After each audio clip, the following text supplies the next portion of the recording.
Valentino dienos proga siūlyčiau save atrasti vis kitokią.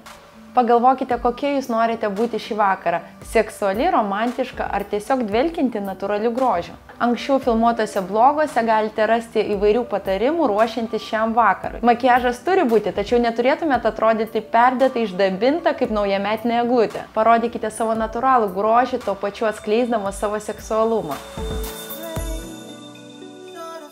Šiandieną daugiausiai dėmesio skirsime akims, juk jos turi kalbėti už jūs. Jeigu norėtumėt pasirinkti ryškų lūpdažį, patarčiau rinktis matinės spalvas.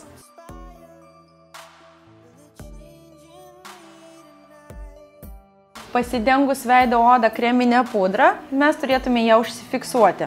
Ir toliau, žinoma, keliauti prie veido odos kontūravimo bei skaistalų padengimo.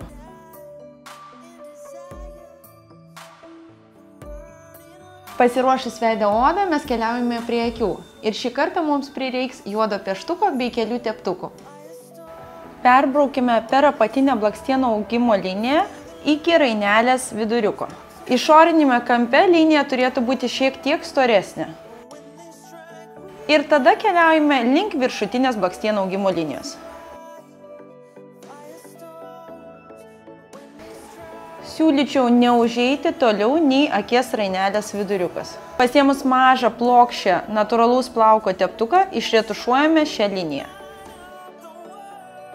Su tamsiai rudu šešėliu užfiksuokime visą liniją, kurią prieš tai išpiešėme su juodu pieštuku.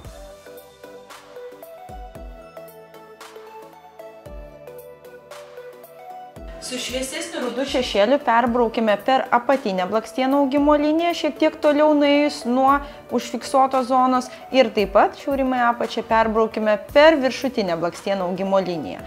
Taip mes sušvelninsime visus perėjimus.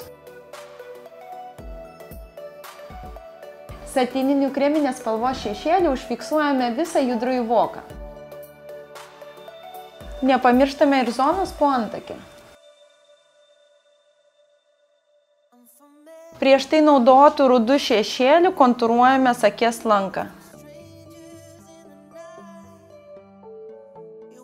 Judriajam vokui naudosime aukso dulkes. Ta spalva tinka bet kurios spalvos akim.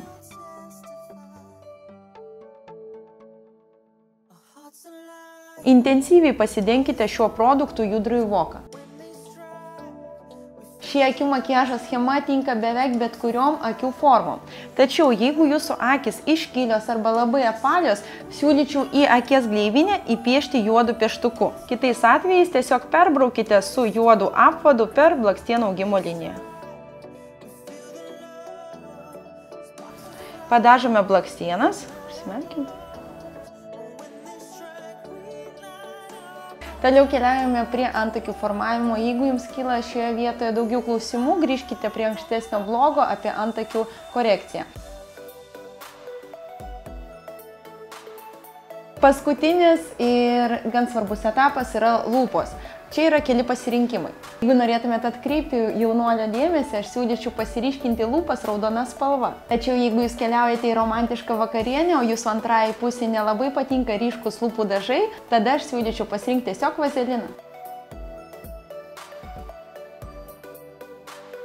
Jeigu jūs pasirinkimas ryškios raudonos lūpos, siūlyčiau naudoti matinius lūpų dažus arba tiesiog raudoną pieštuką.